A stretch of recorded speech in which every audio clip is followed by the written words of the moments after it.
ਸਰੀਰ ਨੂੰ ਢਿੱਲਾ ਛੱਡਦੇ ਜਾਓ ਅਤੇ ਧਿਆਨ ਆਪਣੀ ਆਵਾਜ਼ ਦੇ ਵਿੱਚ ਰੱਖੋ। ਸਰੀਰ ਨੂੰ ਢਿੱਲਾ ਛੱਡੀ ਜਾਓ ਬਿਲਕੁਲ। ਵਾਹਿਗੁਰੂ ਵਾਹਿਗੁਰੂ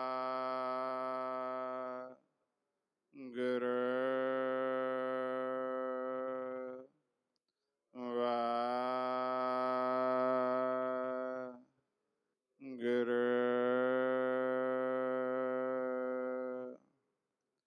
ਵਾਹਿਗੁਰੂ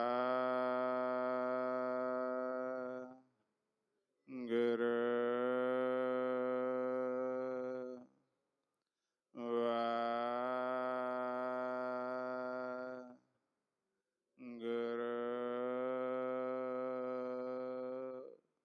ਸਹਿਜ ਦੇ ਵਿੱਚ ਹੋ ਜਾਓ, ਹੋਰ ਸਹਿਜ ਦੇ ਵਿੱਚ ਹੋ ਜਾਓ। ਹੁਣ ਆਪਾਂ ਨੇ ਸ਼ਬਦ ਗੁਰਮੰਤਰ ਉਚਾਰਨਾ ਬੰਦ ਕਰ ਦਿਓ, ਨੇਤਰਾਂ ਨੂੰ ਵੀ ਬੰਦ ਰੱਖਿਓ, ਆਰਾਮ ਨਾਲ ਬੈਠੋ।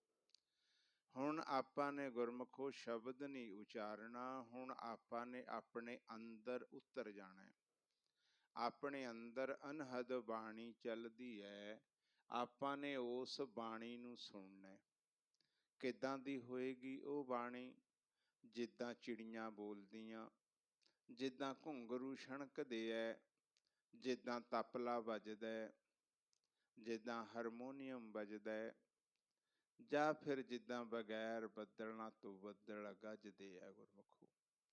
ਐਦਾਂ ਦੀ ਕੋਈ ਵੀ ਸੰਗੀਤਕ ਧੁਨ ਆਵਾਜ਼ ਜਿਸ ਦਿਨ ਵੀ ਸਾਨੂੰ ਸੁਣਾਈ ਦੇ ਗਈ, ਉਸੇ ਦਿਨ ਅਸੀਂ ਵੱਡਿਆਂ ਭਾਗਾਂ ਵਾਲੇ ਹੋ ਜਾਵਾਂਗੇ, ਅਸੀਂ ਕਰਮਾਂ ਵਾਲੇ ਹੋ ਜਾਵਾਂਗੇ ਗੁਰਮੁਖੋ। ਜਿਨ੍ਹਾਂ ਗੁਰਮੁਖਾਂ ਨੂੰ ਇਹ ਆਲਰੇਡੀ ਪ੍ਰਗਟ ਹੈ, ਮਾਲਕ ਦੀ ਬਖਸ਼ਿਸ਼ ਹੋਈ ਹੋਈ ਹੈ। ਹੈਗੇ ਨੇ ਇੱਥੇ ਏਦਾਂ ਦੇ 15 ਗੁਰਮੁਖ ਜਿਨ੍ਹਾਂ ਦੇ ਅੰਦਰ ਇਹ ਬਾਣੀ ਪ੍ਰਗਟ ਹੈ। ਉਹ ਮਨ ਦਾ ਆਸਣ ਖਾਲੀ ਖਲਾ ਦੇ ਵਿੱਚ ਲਾ ਕੇ ਗੁਰਬਾਣੀ ਨੂੰ ਸੁਣਨ। ਜਿਨ੍ਹਾਂ ਦੇ ਅਜੇ ਪ੍ਰਗਟ ਨਹੀਂ ਹੋਈ, ਬਖਸ਼ਿਸ਼ ਨਹੀਂ ਹੋਈ, ਉਹ ਆਪਣਾ ਧਿਆਨ ਆਪਣੇ ਕੰਨਾਂ ਦੇ ਕੋਲ ਲੈ ਜਾਓ। ਉੱਥੋਂ ਆਪਾਂ ਨੇ ਇਹ ਅਨਹਦ ਬਾਣੀ ਸੁਣਨੀ ਹੈ। ਇੱਕ ਮਨ ਇੱਕ ਚਿੱਤ ਹੋ ਕੇ ਅਡੋਲ ਅਵਸਥਾ ਦੇ ਵਿੱਚ ਬੈਠਣ ਦੀ ਕਿਰਪਾਲਤਾ ਕਰੋ ਜੀ।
ਬਿਲਕੁਲ ਨੇੜੇ ਦੇਖਦੇ ਹੋਏ ਆਪਾਂ ਥੋੜ੍ਹੇ ਜਿਹੇ ਨੇਤਰ ਖੋਲਾਂਗੇ, ਕਿਉਂਕਿ ਅਸੀਂ ਸੰਸਾਰ ਦੇ ਨਾਲੋਂ ਕੱਟ ਆਫ ਕੀਤਾ ਸੀ, ਨਿਰੰਕਾਰ ਦੇ ਨਾਲ ਮਿਲਣ ਦੀ ਕੋਸ਼ਿਸ਼ ਕੀਤੀ ਸੀ। ਅਭਿਆਸੀ ਜੀਵਾਂ ਨੇ ਦਰਸ਼ਨ ਵੀ ਕਰ ਲਏ ਅਤੇ ਅਨਹਦ ਬਾਣੀ ਤੇ ਉਹ ਸੁਣ ਹੀ ਰਹੇ ਆ। ਬਾਕੀ ਜਿਹੜੇ ਜੀਵ ਅਜੇ ਦਰਸ਼ਨ ਨਹੀਂ ਹੋਏ, ਉਹਨਾਂ ਨੇ ਪਿਆਰ ਦੇ ਨਾਲ ਦੇਖਣਾ, ਕਿਉਂਕਿ ਸਾਹਿਬਾਂ ਨੇ ਕਹਿ ਦਿੱਤਾ, ਸਾਚ ਕਹੂੰ ਸੁਣ ਲੇਹੋ ਸਭੈ, ਜਿਨ ਪ੍ਰੇਮ ਕੀਓ ਤਿਨ ਹੀ ਪ੍ਰਭ ਪਾਇਓ। ਹੁਣ ਅਸੀਂ ਪ੍ਰੇਮ ਦੇ ਨਾਲ, ਪਿਆਰ ਦੇ ਨਾਲ ਬਿਲਕੁਲ ਨੇੜੇ ਦੇਖਣਾ। ਕਿਉਂਕਿ ਪਾਤਸ਼ਾਹ ਨੇ ਗੁਰਬਾਣੀ 'ਚ ਕਹਿ ਦਿੱਤਾ, ਹਰ ਪ੍ਰਭ ਨੇੜੇ ਦੂਰ ਨਾ ਜਾਣੋ। ਜਦੋਂ ਪਾਤਸ਼ਾਹ ਕਹਿੰਦੇ ਨੇੜੇ ਹੈ, ਫਿਰ ਆਪਾਂ ਦੂਰ ਕਿਉਂ ਵੇਖਾਂਗੇ? ਇਸ ਕਰਕੇ ਆਪਾਂ ਨੇੜੇ ਦੇਖਾਂਗੇ, ਥੋੜ੍ਹੇ ਜਿਹੇ ਨੇਤਰ ਖੋਲਾਂਗੇ। ਸਾਰੇ ਗੁਰਮੁਖ ਖੋਲੋ ਜੀ ਨੇਤਰ ਥੋੜ੍ਹੇ ਜਿਹੇ, ਅਤੇ ਨੇੜੇ ਹੀ ਦੇਖਣ ਦੀ ਕੋਸ਼ਿਸ਼ ਕਰੋ। ਹੁਣ ਅਭਿਆਸੀਆਂ ਨੂੰ ਇੱਥੇ ਵੀ ਦਰਸ਼ਨ ਹੋ ਜਾਂਦੇ ਹੈ ਖੁੱਲ੍ਹੇ ਨੇਤਰਾਂ ਦੇ ਨਾਲ, ਖੁੱਲ੍ਹੇ ਨੇਤਰਾਂ ਦੇ ਨਾਲ ਵੀ ਦਰਸ਼ਨ ਹੋ ਜਾਂਦੇ ਆ। ਬਾਕੀਆਂ ਨੂੰ ਧੁੰਦਲਾਪਣ ਨਜ਼ਰ ਆਉਂਦਾ, ਧੁੰਦਲਾ। ਜਦੋਂ ਇਸ ਧੁੰਦਲੇਪਣ ਨੂੰ ਪਿਆਰ ਨਾਲ ਵੇਖਾਂਗੇ, ਇੱਥੇ ਵੀ ਪ੍ਰਕਾਸ਼ ਰੂਪ ਮਾਲਕ ਦੇ ਦਰਸ਼ਨ ਹੋ ਜਾਣੇ ਆ। ਹੁਣ ਗੁਰਮੁਖੋ ਹੋਰ ਥੋੜ੍ਹੇ ਜਿਹੇ ਨੇਤਰਾਂ ਨੂੰ ਖੋਲੋ, ਉੱਥੇ ਹੀ ਦੇਖਦੇ ਹੋਏ ਖੋਲਦੇ ਜਾਓ, ਖੋਲਦੇ ਜਾਓ, ਖੋਲਦੇ ਜਾਓ। ਵਾਹਿਗੁਰੂ ਜੀ ਕਾ ਖਾਲਸਾ, ਵਾਹਿਗੁਰੂ ਜੀ ਕੀ ਫਤਿਹ। ਇਹ ਸੀ ਗੁਰਮੁਖੋ ਅਭਿਆਸ ਕਰਨਾ। ਅਭਿਆਸ ਤੋਂ ਬਗੈਰ, ਸਿਮਰਨ ਤੋਂ ਬਗੈਰ, ਪਾਤਸ਼ਾਹ ਕਹਿੰਦੇ ਤੇਰਾ ਛੁਟਕਾਰਾ ਨਹੀਂ ਹੋਣਾ। ਬਿਨ ਹਰਿ ਭਜਨ ਨਹੀਂ ਛੁਟਕਾਰਾ।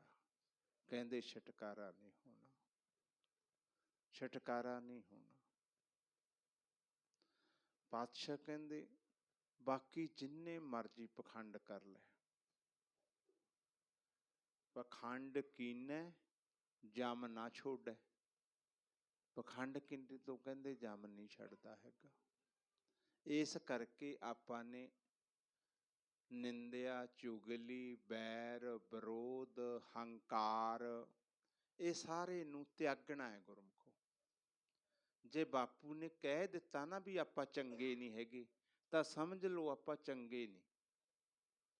ਇੱਕ ਵੈਸੇ ਵੀ ਉਦਾਹਰਨ ਦੇ ਤੌਰ ਤੇ ਆਪਾਂ ਚੰਗੇ ਨਹੀਂ ਹੈਗੇ। ਕਿਉਂ? ਕਿਉਂਕਿ ਜੇ ਆਪਾਂ ਚੰਗੇ ਹੁੰਦੇ, ਹੁਣ ਨੂੰ ਆਪਣਾ ਮਿਲਾਪ ਹੋ ਜਾਂਦਾ, ਹੁਣ ਨੂੰ ਅਸੀਂ ਮਾਲਕ ਨਾਲ ਮਿਲ ਲੈਂਦੇ ਜੇ ਚੰਗੇ ਹੁੰਦੇ। ਚੰਗੇ ਨਹੀਂ, ਇਸ ਕਰਕੇ ਹੀ ਸਾਡਾ ਮਿਲਾਪ ਨਹੀਂ ਹੋਇਆ। ਹੁਣ ਆਪਾਂ ਨੇ ਚੰਗੇ ਬਣਨਾ। ਚੰਗੇ ਤਾਂ ਬਣਾਂਗੇ ਜੇ ਨਿੰਦਿਆ ਤੋਂ ਹਟਾਂਗੇ, ਚੁਗਲੀ ਤੋਂ ਹਟਾਂਗੇ, ਵੈਰ ਵਿਰੋਧ ਤੋਂ ਹਟਾਂਗੇ, ਈਰਖਾ ਤੋਂ ਹਟਾਂਗੇ। ਪਹਿਲਾ ਕਰਮ। ਦੂਜਾ ਕਰਮ ਜਿਹੜਾ ਸਿਮਰਨ ਹੈ, ਉਹ ਕਿੰਨਾ ਚਿਰ ਕਰਨਾ? ਇਹ ਸਵਾਲ ਹੁੰਦਾ ਗੁਰਮੁਖਾਂ ਦਾ। ਵੀਰ ਜੀ ਘੰਟੇ ਨਾਲ ਸਰ ਜੂ, 2 ਘੰਟੇ ਨਾਲ ਸਰ ਜੂ। ਜਦੋਂ ਗੁਰੂ ਨੂੰ ਪੁੱਛੋਗੇ, ਗੁਰੂ ਨੇ ਕਹਿ ਦੇਣਾ, ਜੇਤੇ ਸਾਸ ਗਰਾਸ ਮਨ ਲੇਤਾ, ਤੇਤੇ ਹੀ ਗੁਣ ਗਾਈਏ। ਕਹਿੰਦੇ ਜਿੰਨੇ ਤੂੰ ਸਾਹ ਲੈਣਾ ਤੇ ਛੱਡਦਾ, ਉਨਿਆਂ ਦੇ ਵਿੱਚ ਹੀ ਗੁਣ ਗਾ। ਫੇਰ ਪੁੱਛ ਲਈ ਪਾਤਸ਼ਾਹ ਹੋਰ ਦੱਸ ਦੇ, ਉਹਨੇ ਫੇਰ ਕਹਿ ਦੇਣਾ। ਕੀ ਕਹਿੰਦੇ? ਕਹਿੰਦੇ ਊਠਤ ਬੈਠਤ ਸੋਵਤ ਜਾਗਤ, ਗੁਰਮੰਤਰ ਹਿਰਦੈ ਚਤਾਰ। ਕਹਿੰਦੇ ਗੁਰਮੰਤਰ ਨੂੰ ਚਤਾਰੀ ਚੱਲ। ਇਸ ਕਰਕੇ ਆਪਾਂ ਨੇ ਸਵੇਰੇ ਵੌਕ ਤੇ ਚੱਲੇ ਹੋ, ਇੱਕ ਪੈਰ ਦੇ ਨਾਲ ਬੋਲ ਦੋ ਵਾਹ, ਦੂਜੇ ਨਾਲ ਗੁਰੂ। ਵਾਹ ਗੁਰੂ, ਵਾਹ ਗੁਰੂ। ਭੈਣਾਂ ਝਾੜੂ ਮਾਰਦੀਆਂ ਨੇ, ਵਾਹ ਗੁਰੂ, ਵਾਹ ਗੁਰੂ। ਪ੍ਰਸ਼ਾਦੇ ਬਣਾਉਂਦੀਆਂ, ਵਾਹ ਗੁਰੂ, ਵਾਹ ਗੁਰੂ, ਵਾਹ ਗੁਰੂ। ਕੋਈ ਧਾਰ ਕੱਢਦਾ, ਵਾਹ ਗੁਰੂ, ਵਾਹ ਗੁਰੂ। ਕੀ ਔਖਾ ਹੈ? ਕੋਈ ਔਖਾ ਨਹੀਂ ਨਾਮ ਜਪਣਾ। ਬਸ ਪਿਆਰ ਨਹੀਂ ਪਿਆ, ਆਦਤ ਨਹੀਂ ਬਣੀ। ਸਾਨੂੰ ਨਿੰਦਿਆ, ਚੁਗਲੀ, ਬੈਰ ਵਿਰੋਧ ਚੰਗਾ ਲੱਗਦਾ। ਸਾਡੇ ਕੋਲੇ 2 ਗੱਲਾਂ ਬਹੁਤ ਜ਼ਰੂਰੀ ਨੇ, ਵਧੀਆ ਨੇ। ਕਿਹੜੀਆਂ? ਅਸੀਂ ਦੋ ਹੀ ਕੰਮ ਕਰਦੇ ਹਾਂ, ਜਿਹਦੇ ਨਾਲ ਕਿਸੇ ਦੋਸਤ ਦੇ ਨਾਲ ਸਾਡਾ ਮਨ ਮਿਲਦਾ, ਜਿਹਦੇ ਨਾਲ ਵਿਚਾਰ ਮਿਲਦੇ ਆ, ਉਸ ਦੀ ਆਪਾਂ ਉਸਤਤ ਕਰੀ ਜਾਂਦੇ ਹਾਂ, ਵਡਿਆਈ ਕਰੀ ਜਾਂਦੇ ਹਾਂ। ਜਿਹਦੇ ਨਾਲ ਸਾਡੇ ਵਿਚਾਰ ਨਹੀਂ ਮਿਲਦੇ, ਉਹਦੀ ਆਪਾਂ ਨਿੰਦਿਆ ਕਰੀ ਜਾਂਦੇ ਹਾਂ। ਆਹ ਦੋ ਕੰਮ ਕਰਦੇ ਹਾਂ ਜਿੱਥੇ ਵੀ ਚਾਰ ਬੰਦੇ ਇਕੱਠੇ ਹੋ ਕੇ ਬਹਿ ਜਾਂਦੇ ਆ। ਹੁਣ ਬਾਪੂ ਨੂੰ ਪੁੱਛ ਲਈਏ, ਬਾਪੂ ਇਹ ਦੋ ਚੀਜ਼ਾਂ ਕਰ ਲਈਏ, ਜਾਂ ਕਿਸੇ ਦੀ ਵਡਿਆਈ ਕਰ ਲਓ, ਉਸਤਤ ਕਰ ਲਓ, ਜਾਂ ਨਿੰਦਿਆ, ਸਾਨੂੰ ਛੁੱਟੀ ਹੈ ਕਰ ਲਿਆ ਕਰੀਏ। ਬਾਪੂ ਨੇ ਜਵਾਬ ਦੇ ਦੇਣਾ, ਗੁਰੂ ਨੇ ਹਿਲਾ ਦੇਣਾ, ਸਿਰ ਕਹਿ ਦੇਣਾ, ਉਸਤਤ ਨਿੰਦਾ ਦੋਹੇ ਤਿਆਗੋ, ਦੋਵਾਂ ਨੂੰ ਤਿਆਗ ਦੇ। ਖੋਜੋ ਪਦ ਨਰਵਾਨਾ, ਕਹਿੰਦੇ ਪਦ ਕਹਿੰਦੇ ਰਸਤੇ ਨੂੰ, ਕਹਿੰਦੇ ਉਹ ਰਸਤਾ ਖੋਜ ਜਿਹੜਾ ਤੇਰੇ ਪਿਤਾ ਦੇ ਘਰ ਨੂੰ ਜਾਂਦਾ, ਜਿਹੜਾ ਤੇਰੇ ਨਿੱਜ ਘਰ ਨੂੰ ਜਾਂਦਾ। ਅਸੀਂ ਮਾਲਕ ਨੂੰ ਉਲਾਂਭਾ ਦੇਣਾ ਸ਼ੁਰੂ ਕਰ ਦਿੰਦੇ ਹਾਂ ਕਿ ਮਾਲਕ ਸਾਡੇ ਕੰਮ ਨਹੀਂ ਕਰਦਾ। ਇੰਨਾ ਚਿਰ ਹੋ ਗਿਆ ਅੰਮ੍ਰਿਤ ਛਕੇ ਨੂੰ, ਕੋਈ ਕੰਮ ਨਹੀਂ ਬਣੇ, ਪਰ ਕਦੇ ਮਾਲਕ ਦੀ ਸ਼ਰਤ ਪੂਰੀ ਕੀਤੀ ਹੈ? ਬਾਪੂ ਨੇ ਆਖਿਆ ਸੀ, ਕਹਿੰਦੇ ਮੈਂ ਤੇਰੇ ਕੰਮ ਕਰ ਦਿੰਦਾ, ਪਰ ਸ਼ਰਤ ਹੈ ਇੱਕ। ਕੀ? ਬਾਪੂ ਕਹਿੰਦਾ ਥਿਰ ਘਰ ਬੈਸੋ, ਤੂੰ ਕਹਿੰਦਾ ਥਿਰ ਘਰ ਦੇ ਵਿੱਚ ਬਹਿ ਜਾ, ਜਾ ਕੇ ਮੈਂ ਤੇਰੇ ਕੰਮ ਕਰ ਦੂੰਗਾ। ਆਪਾਂ ਥਿਰ ਘਰ 'ਚ ਨਹੀਂ ਬਹਿੰਦੇ, ਬਾਪੂ ਸਾਡੇ ਕੰਮ ਨਹੀਂ ਕਰਦਾ। ਸਿੱਧੀ ਗੱਲ ਹੈ। ਕੀ ਕਹਿ ਰਹੇ ਹੋ? ਥਿਰ ਘਰ ਬੈਸੋ ਹਰ ਜਨ ਪਿਆਰੇ, ਸਤਿਗੁਰ ਤੁਮਰੇ ਕਾਜ ਸਵਾਰੇ। ਦੱਸੋ ਆਪਾਂ ਕਦ ਬੈਠੇ ਹਾਂ ਥਿਰ ਘਰ ਦੇ ਵਿੱਚ? ਪਤਾ ਹੀ ਨਹੀਂ ਥਿਰ ਘਰ ਕਿਹੜਾ ਹੈ। ਬੈਠਣ ਦੀ ਤੇ ਦੂਰ ਦੀ ਗੱਲ ਹੈ, ਸਾਨੂੰ ਥਿਰ ਘਰ ਦਾ ਹੀ ਨਹੀਂ ਪਤਾ ਕਿਹੜਾ ਹੈ। ਉਹਨੂੰ ਉਲਾਂਭੇ ਦੇਈ ਜਾਂਦੇ ਆ, ਤੂੰ ਸਾਡੇ ਕੰਮ ਨਹੀਂ ਕਰਦਾ। ਉਹਨੇ ਪਹਿਲਾਂ ਆਪਣੇ ਮੂਹਰੇ ਕੰਡੀਸ਼ਨ ਰੱਖਤੀ, ਤੁਸੀਂ ਥਿਰ ਘਰ ਦੇ ਵਿੱਚ ਬਹਿ ਜਾਓ, ਮੈਂ ਤੁਹਾਡੇ ਕੰਮ ਕਰ ਦਿੰਦਾ। ਇਸ ਕਰਕੇ ਗੁਰਮੁਖ ਪਿਆਰਿਓ, ਆਪਾਂ ਥਿਰ ਘਰ ਤੱਕ ਜਾਈਏ। ਜਿਹੜਾ ਥਿਰ ਘਰ ਹੈ, ਨਿੱਜ ਘਰ ਹੈ, ਬੇਗਮਪੁਰਾ ਸ਼ਹਿਰ ਹੈ ਨਾ, ਉਹ ਆਪਣਾ ਅਸਲੀ ਘਰ ਹੈ। ਹੁਣ ਇਹ ਗੱਲਾਂ ਸੰਗਤ ਸੋਚਦੀ ਹੋਣੀ ਕਿ ਵੀਰ ਜੀ ਐਂ ਕਹੀ ਜਾਂਦੇ ਜਿਵੇਂ ਕਿਤੇ ਨੇੜੇ ਤੇੜੇ ਹੈ ਨਿੱਜ ਘਰ ਜਾਂ ਥਿਰ ਘਰ।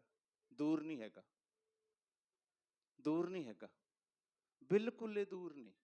ਤਰੀਕਾ ਇੱਕ ਜੁਗਤੀ ਹੈ। ਸੁਰਤੀ ਨੂੰ ਚੁੱਕਦੇ ਜਾਓ, ਸਿਮਰਨ ਕਰੀ ਚੱਲੋ, ਚੁੱਕਦੀ ਜਾਓ। ਇਸ ਤਨ ਤੋਂ, ਇਸ ਦੇਹ ਤੋਂ ਵਧੇ ਹੋ ਜਾਓ, ਦੇਹ ਤੋਂ ਵਧੇ ਹੋ ਜਾਓ। ਬਸ ਸੁਰਤੀ ਨੂੰ ਇੱਥੇ ਲੈ ਜਾਓ, ਇੱਥੇ ਲਿਜਾ ਕੇ 5-4 ਮਿੰਟ ਬੈਠੋ, ਇੱਥੇ ਸਿਮਰਨ ਕਰੀ ਚੱਲੋ। ਉਸ ਤੋਂ ਬਾਅਦ ਸੁਰਤੀ ਨੂੰ ਤਾਂ ਚੁੱਕ ਲਓ। ਇਸ ਤੋਂ ਨੀਚੇ 9 ਦਰਵਾਜ਼ੇ ਆ, ਇਸ ਤੋਂ ਉੱਤੇ 10ਵਾਂ ਦੁਆਰ ਹੈ। ਇਸ ਤੋਂ ਉੱਤੇ 10ਵਾਂ ਦੁਆਰ ਹੈ। 10ਵੇਂ ਦੁਆਰ ਦੇ ਵਿੱਚ ਲੈ ਜਾਓ, ਜਾ ਕੇ ਬਹਿ ਜਾਓ। ਜਿੰਨਾ ਸਮਾਂ ਹੈਗਾ ਬੈਠੇ ਰਹੋ, ਫਿਰ ਵਾਪਸ ਆ ਜਾਓ। ਫਿਰ ਦਿਨ ਦੇ ਵਿੱਚ ਸਮਾਂ ਕਿਤੇ 15 ਮਿੰਟ 20 ਮਿੰਟ ਮਿਲੇ ਆ, ਫਿਰ ਸੁਰਤੀ ਨੂੰ ਚੱਕੋ, ਜਾਓ, ਚਲੇ ਜਾਓ। ਜੁਗਤੀ ਹੈ। ਪਾਤਸ਼ਾਹ ਕਹਿ ਰਹੇ ਹੈ, ਜਦੋਂ ਤੱਕ ਆਪਾਂ ਜੁਗਤੀ ਨਹੀਂ ਸਿੱਖਦੇ, ਸੱਚ ਨੂੰ ਮਿਲ ਨਹੀਂ ਸਕਦੇ। ਸੱਚ ਤਾਂ ਪਰ ਜਾਣੀਏ, ਜੇ ਜੁਗਤ ਜਾਣੈ ਜੀਓ। ਜੇ ਜੀਵ ਜੁਗਤੀ ਜਾਣਦਾ ਤਾਂ ਸੱਚ ਨੂੰ ਮਿਲ ਸਕਦਾ ਹੈ।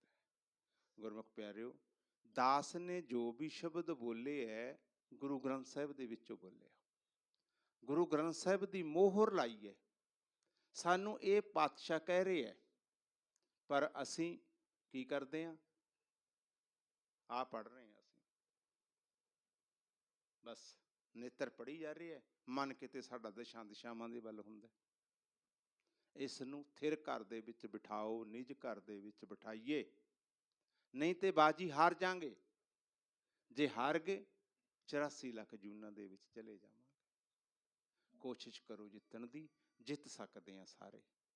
ਹੁਣ ਜਿਨ੍ਹਾਂ ਗੁਰਮੁਖਾਂ ਨੂੰ ਇਹ ਵਿਚਾਰ ਚੰਗੇ ਲੱਗੇ ਆ, ਜਿਨ੍ਹਾਂ ਦਾ ਮਨ ਲੱਗਦਾ ਕੁਛ ਕਿ ਵਾਕਈ ਸਾਨੂੰ ਨਿੱਜ ਘਰ ਜਾਣਾ ਚਾਹੀਦਾ, ਕਿ ਸਾਨੂੰ ਸਿਮਰਨ ਕਰਨਾ ਚਾਹੀਦਾ, ਕਿਉਂਕਿ ਬਾਪੂ ਨੇ ਕਹਿਤਾ ਨਾ, ਬਿਨ ਹਰਿ ਭਜਨ ਨਹੀਂ ਛੁਟਕਾਰਾ। ਜਿਨ੍ਹਾਂ ਦਾ ਦਿਲ ਕਰਦਾ, ਫਿਰ ਸੰਗਤਾਂ ਨੇ ਇੱਕ ਉਪਰਾਲਾ ਕੀਤਾ, ਚੈਨਲ ਬਣਾਇਆ ਹੋਇਆ। ਇੱਕ ਚੈਨਲ ਬਣਿਆ YouTube ਦੇ ਉੱਤੇ, ਜਿਸ ਦਾ ਨਾਮ ਹੈ ਭਾਈ ਅਮਰੀਕ ਸਿੰਘ ਸ਼ਾਦੀ ਹਰੀ। ਉਹ 'ਤੇ ਸਰਚ ਕਰਕੇ ਤੁਸੀਂ ਉਹ ਤੋਂ ਵੀ ਗਿਆਨ ਪ੍ਰਾਪਤ ਕਰ ਸਕਦੇ ਹੋ। ਜੇ ਹੋਰ ਵੀ ਜ਼ਿਆਦਾ ਗਿਆਨ ਲੈਣਾ, ਸਿਮਰਨ ਕਰਨਾ ਸਿੱਖਣਾ, ਤਾਂ ਇੱਕ ਮੋਬਾਈਲ ਦੇ ਉੱਤੇ ਟੈਲੀਗ੍ਰਾਮ ਐਪ ਹੈ। ਉਸ ਐਪ ਦੇ ਉੱਤੇ ਆਪਣਾ ਚੈਨਲ ਬਣੇ ਹੈ, ਵਾਹਿਗੁਰੂ ਤੇਰਾ ਸ਼ੁਕਰ ਹੈ। ਉਸ ਚੈਨਲ ਦੇ ਨਾਲ ਜੁੜ ਕੇ ਵੀ ਆਪਾਂ ਲਾਹਾ ਪ੍ਰਾਪਤ ਕਰ ਸਕਦੇ ਹਾਂ। ਇਸ ਘਰ ਤੱਕ ਆਉਣਾ ਜਿਹੜਾ ਹੋਇਆ ਉਹ ਮੋਬਾਈਲ ਦੇ ਜ਼ਰੀਏ ਹੀ ਹੋਇਆ। ਦੂਜੀ ਵਾਰ ਦਾਸ ਦਾ ਇੱਥੇ ਫੇਰਾ ਪੈ ਚੁੱਕਿਆ। ਵੈਸੇ ਗੁਰਦਾਸਪੁਰ ਅੰਮ੍ਰਿਤਸਰ ਏਰੀਏ ਦੇ ਵਿੱਚ ਬਹੁਤ ਜ਼ਿਆਦਾ ਸੰਗਤ ਹੈ ਆਪਣੀ, ਬਹੁਤ ਜ਼ਿਆਦਾ ਚਾਹਣ ਵਾਲੇ ਆ, ਬੜੇ ਸਿਮਰਨ ਕਰਦੇ ਆ, ਬੜੇ ਗੁਰਮੁਖ ਨੇ ਜਿਹੜੇ ਅੰਮ੍ਰਿਤ ਤੱਕ ਪਹੁੰਚੇ ਹੈ, ਅੰਮ੍ਰਿਤ ਪੀਂਦੇ ਹੈ ਅੰਦਰੋਂ। ਜਿਹੜਾ ਆਪਾਂ ਪੜ੍ਹਨ ਤੱਕ ਸੀਮਤ ਰਹਿ ਜਾਂਦੇ ਆ ਨਾ, ਝਿਮ ਝਿਮ ਵਰਸੈ ਅੰਮ੍ਰਿਤ ਧਾਰਾ, ਮਨ ਪੀਵੈ ਸੁਣ ਸ਼ਬਦ ਵਿਚਾਰਾ। ਆ ਜਿਹੜੇ ਸ਼ਬਦਾਂ ਦੀ ਗੱਲ ਕਰੀ ਸੀ, ਇਹ ਸ਼ਬਦ ਸਾਨੂੰ ਸੁਣਨਗੇ, ਅਸੀਂ ਅੰਮ੍ਰਿਤ ਨੂੰ ਪੀਵਾਂਗੇ ਘੁੱਟਾਂ ਭਰ ਭਰ ਕੇ।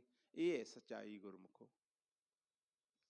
ਜੇ ਤੁਸੀਂ ਵੀ ਕੋਈ ਲਾਹਾ ਲੈਣਾ ਤਾਂ ਪ੍ਰਬੰਧਕਾਂ ਕੋਲੋਂ ਨੰਬਰ ਲੈ ਕੇ ਤੁਸੀਂ ਗਰੁੱਪ ਦੇ ਨਾਲ ਐਡ ਹੋ ਸਕਦੇ ਹੋ। ਉੱਦਾਂ ਸਰਚ ਕਰਕੇ ਨਹੀਂ ਐਡ ਹੋ ਸਕਦੇ, ਸਾਨੂੰ ਲਿੰਕ ਤੁਹਾਡੇ ਨਾਲ ਭੇਜਣਾ ਪਊਗਾ, ਤੁਹਾਨੂੰ ਜੋੜਨਾ ਪਊਗਾ ਤਾਂ ਹੋ ਸਕਣਗੇ। ਪ੍ਰਬੰਧਕ ਜਨ ਜੋੜ ਸਕਦੇ, ਇਹ ਭਾਈ ਸਾਹਿਬ ਬੈਠੇ ਆ। ਬੜੀ ਸੰਗਤ ਹੈ ਤੁਹਾਡੇ ਏਰੀਏ ਦੇ ਵਿੱਚ ਜਿਹੜੀ ਮਾਲਕ ਦਾ ਸਿਮਰਨ ਭਜਨ ਬੰਦਗੀ ਕਰ ਰਹੀ ਹੈ, ਅਤੇ ਮੇਰੇ ਮਾਲਕ ਦਾ ਲੱਖ ਲੱਖ ਸ਼ੁਕਰ ਹੈ। ਤੁਹਾਡੇ ਵਰਗੀਆਂ ਰੱਬੀ ਰੂਹਾਂ ਦੇ ਨਾਲ ਅੱਜ ਵਿਚਾਰ ਹੋਈ, ਗੋਸ਼ਟ ਹੋਈ, ਦਰਸ਼ਨ ਹੋਏ ਆ। ਤੁਸੀਂ ਕੋਸ਼ਿਸ਼ ਕੀਤੀ ਹੈ ਮਾਲਕ ਨੂੰ ਮਿਲਣ ਦੀ, ਮਾਲਕ ਵੀ ਮਿਲਣ ਦੇ ਲਈ ਉਤਾਵਲੇ ਆ। ਤੇ ਦਾਸ ਕੋਈ ਬਾਬਾ ਨਹੀਂ, ਕੋਈ ਸੰਤ ਨਹੀਂ, ਕੋਈ ਕਥਾਵਾਚਕ ਵੀ ਹੈ ਨਹੀਂ, ਇੱਕ ਤੁਹਾਡੇ ਵਰਗਾ ਨੋਰਮਲ ਇਨਸਾਨ ਆ। ਬਸ 2-4 ਸਾਲ ਪਹਿਲਾਂ ਮਾਲਕ ਨੇ ਗਿਆਨ ਦੇ ਦਿੱਤਾ, ਗਿਆਨ ਦੇ ਕੇ ਉਹ ਅੰਮ੍ਰਿਤ ਪਿਆ ਦਿੱਤਾ, ਉਹ ਸ਼ਬਦਾਂ ਨੂੰ ਸੁਣਾ ਦਿੱਤਾ। ਬਾਅਦ ਦੇ ਵਿੱਚ ਕਹਿ ਦਿੱਤਾ, ਪੁੱਤ ਖਜ਼ਾਨਾ ਲੈ ਲੈ, ਜਿੰਨਾ ਲੈਣਾ ਹੁਣ ਤੂੰ ਵੰਡਣਾ ਸ਼ੁਰੂ ਕਰ ਦੇ। ਹੋਰ ਕੋਈ ਕੁਛ ਨਹੀਂ ਹੈਗੇ। ਹਾਂ ਇੰਨਾ ਕਹਿ, ਜਿਹੜਾ ਬਚਨਾਂ ਨੂੰ ਕਮਾ ਲੈਂਦਾ, ਆਪਾਂ ਕਹਿੰਦੇ ਥਿਰ ਕਰ ਬੈਸੋ ਹਰ ਜਨ ਪਿਆਰੇ, ਸਤਿਗੁਰ ਤੁਮਰੇ ਕਾਜ ਸਵਾਰੇ। ਇਹ ਕਾਜ ਸਵਾਰਦਾ ਸਾਡੇ। ਜੋ ਕਿਤੇ ਸੰਗਤ ਦੇ ਵਿੱਚ ਬਹਿ ਕੇ ਬਚਨ ਹੋ ਜਾਂਦਾ ਨਾ, ਕੰਮ ਹੁੰਦੇ ਆ ਸਾਰੇ, ਸਾਰੀ ਸੰਗਤ ਦੇ ਹੁੰਦੇ ਆ। ਬਿਮਾਰੀਆਂ ਦੂਰ ਹੁੰਦੀਆਂ ਨੇ, ਦੁਨਿਆਵੀ ਕੰਮ ਹੁੰਦੇ ਆ, ਅਧਿਆਤਮਕ ਦੇ ਕੰਮ ਵੀ ਹੁੰਦੇ ਆ। ਕਿਹਨਾਂ ਦੇ? ਜਿਹੜੇ ਭਰੋਸਾ ਰੱਖਦੇ ਆ, ਵਿਸ਼ਵਾਸ ਕਰਦੇ ਆ। ਗੱਲ ਆ ਕੇ ਵਿਸ਼ਵਾਸ ਤੇ ਖੜ ਗਈ, ਮੰਨਣ ਤੇ ਆ ਕੇ ਖੜ ਗਈ। ਮਾਲਕ ਨੂੰ ਵੀ ਮਿਲਣਾ, ਫਿਰ ਵੀ ਬਾਪੂ ਨੇ ਕਹਿ ਦਿੱਤਾ ਮਨ ਨੂੰ ਮਨਾ ਲੈ। ਮਨ ਮਾਨਿਆ ਤਾਂ ਉਹ ਹਰ ਜਾਣਿਆ, ਹਰੀ ਨੂੰ ਜਾਣ ਲੱਗ ਗਏ। ਗੱਲ ਮਨ ਨੂੰ ਮਨਾਉਣ ਦੀ ਹੈ। ਜੇ ਮਨ ਪਿਆਰ ਨਾਲ ਨਹੀਂ ਮੰਨਦਾ ਤਾਂ ਮਨ ਨੂੰ ਕੁੱਟਣਾ ਸ਼ੁਰੂ ਕਰ ਦਿਓ, ਕੁੱਟਣਾ। ਜੇ ਗੁਰਮੁਖੋ ਆਪਾਂ ਨੇ ਮਨ ਨਾ ਕੁੱਟਿਆ, ਆਪਾਂ ਜਮਾਂ ਤੋਂ ਛੁੱਟ ਨਹੀਂ ਸਕਦੇ, ਨਹੀਂ ਛੁੱਟ ਸਕਦੇ। ਬਾਪੂ ਨੇ ਆਖਿਆ ਗੁਰਬਾਣੀ 'ਚ, ਜੇ ਗੁੱਸਾ ਚੜ੍ਹਦਾ ਹੈ, ਕੋਈ ਕੁੱਟਣਾ ਨਾ ਕਿਸੇ ਨੇ ਕਿਸੇ ਤੇ, ਤਾਂ ਹੋਰ ਨਾ ਕਿਸੇ ਨੂੰ ਕੁੱਟੋ, ਮਨ ਨੂੰ ਕੁੱਟ ਲਓ। ਮਨ ਨੂੰ ਕੁੱਟ ਕੇ ਸਾਡਾ ਜਮਾਂ ਤੋਂ ਛੁਟਕਾਰਾ ਹੋਏਗਾ। ਜੇ ਅਸੀਂ ਮਨ ਨਾ ਕੁੱਟਿਆ, ਸਾਡਾ ਛੁਟਕਾਰਾ ਨਹੀਂ ਹੋਣਾ। ਇਹ ਵੀ ਕਹਿ ਦਿੱਤਾ ਗੁਰੂ ਨੇ। ਕੀ ਕਹਿ ਰਿਹਾ ਪਾਤਸ਼ਾਹ? ਪਾਤਸ਼ਾਹ ਕਹਿ ਰਿਹਾ, ਕੂਟਣ ਸੋਏ ਜੋ ਮਨ ਕੋ ਕੂਟੈ, ਮਨ ਕੋ ਕੂਟੈ ਤਉ ਜਮ ਤੇ ਛੂਟੈ। ਤਾਂ ਸਾਡਾ ਜਮਾਂ ਤੋਂ ਛੁਟਕਾਰਾ ਹੋਏਗਾ ਜਦੋਂ ਅਸੀਂ ਮਨ ਨੂੰ ਕੁੱਟਾਂਗੇ। ਕੁੱਟਣਾ ਕਿੱਦਾਂ ਹੈ? ਜਿਹੜੇ ਕਹਿੰਦੇ ਵੀਰ ਜੀ ਸਿਮਰਨ ਕਰਦੇ ਕਰਦੇ ਮਨ ਭੱਜ ਜਾਂਦਾ ਕਿਧਰੇ, ਅਸੀਂ ਮਨ ਨੂੰ ਕਾਬੂ ਨਹੀਂ ਕਰਦੇ। ਕਰੋਗਾ ਮਨ ਨੂੰ ਕਾਬੂ, ਵਾਹਿਗੁਰੂ ਵਾਹਿਗੁਰੂ ਵਾਹਿਗੁਰੂ ਵਾਹਿਗੁਰੂ ਵਾਹਿਗੁਰੂ ਵਾਹਿਗੁਰੂ ਵਾਹਿਗੁਰੂ ਵਾਹਿਗੁਰੂ ਵਾਹਿਗੁਰੂ। ਜਿਹੜੇ ਕਹਿੰਦੇ ਨੀਂਦ ਆ ਜਾਂਦੀ ਹੈ, ਵੀਰ ਜੀ ਕਿੱਦਾਂ ਆ ਜਾਊਗੀ ਨੀਂਦ, ਕਿੱਦਾਂ ਮਨ ਭੱਜੂਗਾ? ਯੁੱਧ ਕਰੋ ਇਹਦੇ ਨਾਲ।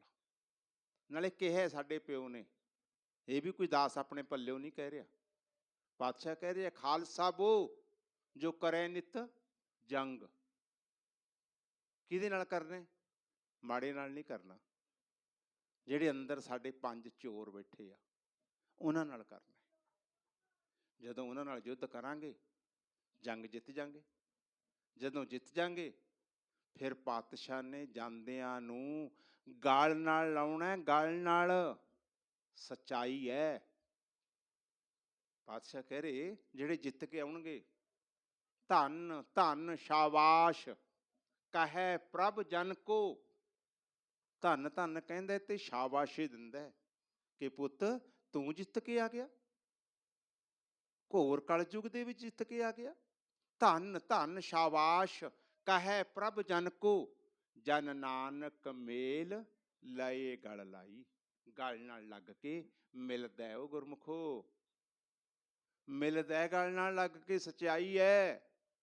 ਜੇ ਕਿਸੇ ਨੇ ਪਾਉਣੀ ਹੈ ਜੱਫੀ ਤਾਂ ਇਸ ਖੇਲ ਨੂੰ ਜਿੱਤ ਲਓ ਬਸ। ਛੱਡ ਦਿਓ ਨਿੰਦਿਆ ਚੁਗਲੀ ਵੈਰ ਵਿਰੋਧ।